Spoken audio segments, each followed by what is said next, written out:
situation, and we're waiting to hear back. Jenny? All right, thank you so much, Graham. The City of Augusta's Emergency Assistance Program is suspended until further notice. This includes rent and utilities. Due to the large number of applicants, the city had to limit the intake locations and stop taking walk-ins at the main office or online. According to city officials, they don't foresee the intake process reopening. Count on us to keep you updated on any future housing or rental assistance opportunities that may become available. A local elementary school is being recognized for its strong reading students. In April, school superintendent Richard Woods honored Mildred E. Freeman Elementary School in Warrenton as a Georgia literacy leader. Today, Congressman Allen presented the school with a framed copy of his congratulatory letter and also read to one of the classes. 60% of the American people read at or below the 6th grade level. Once you spark that passion for reading, it's almost like you got to tell them, okay, you got to put the book down, you got to go to bed, and that's what you want. My buttons, my two groovy buttons, my buttons, my two groovy buttons. They're always interested because we make it a contest, we make it a competition. It's important to read, we make it fun. The Georgia Department of Education started the annual award in 2023 to highlight schools across the state with outstanding achievement or growth in reading. Beginning September 1st, a new hands-free law will take effect for South Carolina drivers, adding additional restrictions on using electronics while driving. Under the hands-free and distracted driving law, drivers will no longer be allowed to hold a device with any part of their body.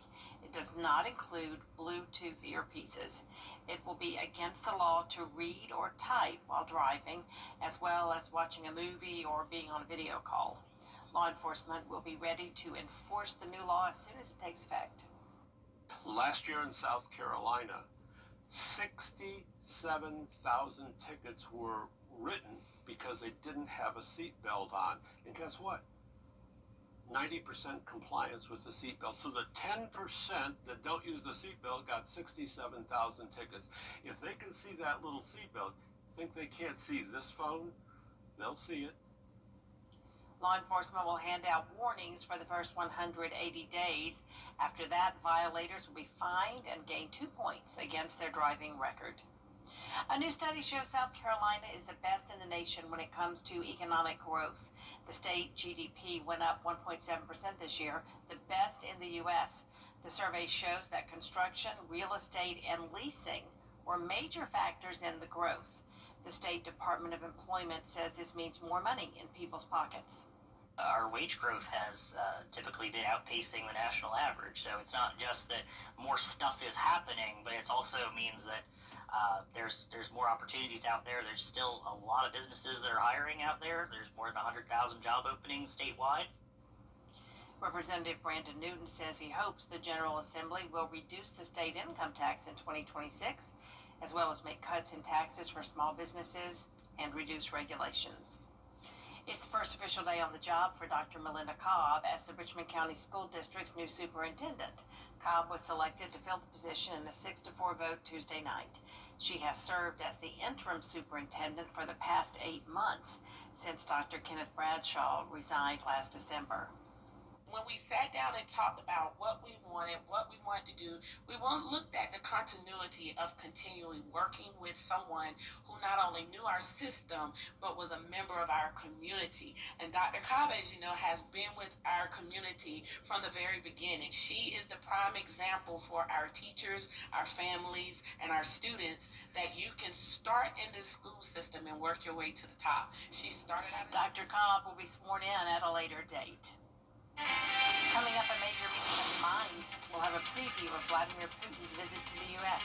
next. Geraldo Rivera on Cuomo tonight. Back to you. Chief meteorologist Jennifer Tracci is back with us now. Well, it's hot and humid out there again, along with slight chances of rain sticking around. It's also going to be drier and sunny soon, and we're tracking the tropics. I'll break down all the details when we return. DronesGNC.com. The WJBF Live Viper 6 Skyview Network is sponsored by Terry Lambert Hyundai. Low prices, big selection, and committed to quality customer service. Now, your most accurate forecast with WJBF Live Viper 6. Welcome back. I want to start out with a very special shout out to our weather kid of the week. This is 11-year-old Jonathan from North Augusta, and he was just the sweetest. He loves all things weather, and I can definitely tell because he did a fantastic job when he came up to the green screen and presented the forecast. So I have no doubt that he'll achieve his goal of becoming a broadcast meteorologist one day. Jonathan, it was so great meeting you, and thank you to your mom, Catherine, for bringing you by. Here's a look at our Terry Lambert Hyundai Skyview cam. We do have a mix of sun and clouds. It's dry at the moment in Augusta, and it's hot. We're sitting at 93, feeling like the triple-digit mark. Southwest winds are coming in at 5 miles per hour. And around the CSRA, we're cooler now in Crawfordville and Sparta, as it has become mostly cloudy with some rain next door. 86 over there in Crawfordville, but 92 still in Bamberg, 93 in Millen and Barnwell. Here's our satellite and radar. We have this area of the low pressure that's developed. You can see that counterclockwise spin there around Montgomery. So scattered showers and storms will be coming in from the west. It's going to be a rainy night and rainy start to our Thursday. Some showers and storms could linger into the afternoon, but most of tomorrow actually looks dry. So here's our feature cast starting out tonight at 7. Rain and storms will start to approach our western counties, but the majority of the rain will be around Augusta or our South Carolina counties until after 10 o'clock tonight. Then as we go through time, showers overnight, most of it light rain, but don't be alarmed if you hear the sound of thunder when you're going to bed tonight or waking up tomorrow morning. And then still some of those lingering showers and weak storms in our South Carolina counties around 8 a.m. on Thursday. Then once we get into the afternoon, we'll have some breaks in the clouds, and it's looking like it'll be mostly dry. Then once we get into late Thursday night, another round of storms could come in. We're still going to have this front to the north. That will transition to a cold front, and you can see by Thursday at 11 p.m., our northwestern counties seeing that rain again.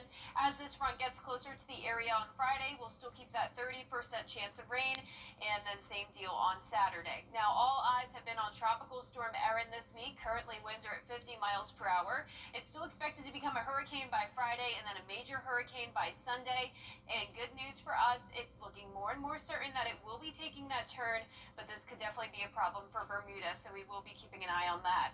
Now, our temperatures tonight will be in the 70s with the rain. Highs tomorrow will be in the upper 80s to lower 90s. And that 10-day forecast is showing the rain chances around 30 to 40% for now.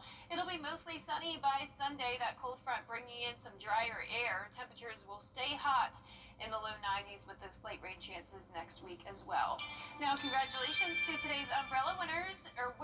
That's Rich and Val Green from Martinez. Rich and Val, you can pick up your Viper 6 umbrella here at the station and sign up to win yours on WJBF.com. All right, thank you, Jenna. We'll be back next with sports, including one team in South Carolina seeking brand new kickers.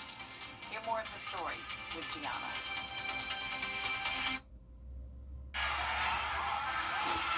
The Scholar Athlete Awards are brought to you by Jefferson Energy Cooperative, Revamp of Augusta, McDonald's, and WJBF News Channel 6. Now, WJBF sports coverage you can count on. The Aiken Hornets have a different look to them as they kick off their upcoming season next week. Head coach Steve Hibbett's looking to build a program back to its winning ways, and that recipe for success includes special teams. Gabriel Stovall has the story. What do you do when football season is just weeks away from starting and you're not sure who your place kicker is? Well, if you're Aiken coach Steve Hibbett's, you channel your inner Mike Leach. So we got here to the end of the summer. Near the end of the summer, we had a couple of kickers lined up, and that fell through. So I kind of I had to think outside the box. Legendary college coach, God rest his soul, once pulled a kid out of the stands during halftime of a game to give him a shot. Hibbett's didn't go that far, but he did come close. Let's just try tryouts. And I got on the announcements the other day and told the whole student body, and then we sent out flyers and we had sign-ups. And next thing you know, I've got 4 or 5 kids signing up. So it was cool. The extra cool part is it looks like at least 3 of those kids may stick. Freshman Jeremiah Perry and Hugo Diaz, Junior Logan Heath, all soccer guys, all embracing a new challenge. It's always been a dream to me. I mean, I've always watched it on TV. I've always thought it was the best position, no contact, and a great amount of input into the game. I play soccer player, play for the high school, play club. I'm a goalie, and I do a bunch of goal kicks, punts, and I was like, well, I have a good foot. So I was like, well, I'm going to go try out for kicking. For Logan Heath, the most fun was had in the confidence he gained. About like 3 in a row, maybe 4. I started feeling really good about myself, and started feeling like, maybe I could really do this. Now, what looked like a team handicap may actually turn out to eventually be a strength. I've got at least 3 to 4 now that we could have them compete for varsity spots and then do JV as well. So we'll be covered now. It's cool. Well, in the NFL, the Carolina Panthers continuing their preseason schedule, this time going on the road against the Houston Texans. Now, one player hoping to make a jump in year 2 is wide receiver Xavier Legette, the former South Carolina Gamecock, looking to build off of his rookie year with 497 receiving yards and those 4 touchdowns. He feels, though, his off-season work has helped him prepare for week 1 of the regular season. Well, man, I think everything that I did this offseason is carrying over. I feel like I'm in a good spot right now. I could getting in and out of them breaks. I'm cutting off the right foot now, and not cutting off the inside foot. Catching with them hands is all coming into play.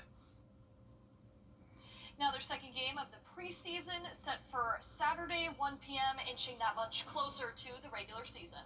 Certainly is. All right, Gianna, thanks so much. We'll be right back. Years ago, I lost my father. $2.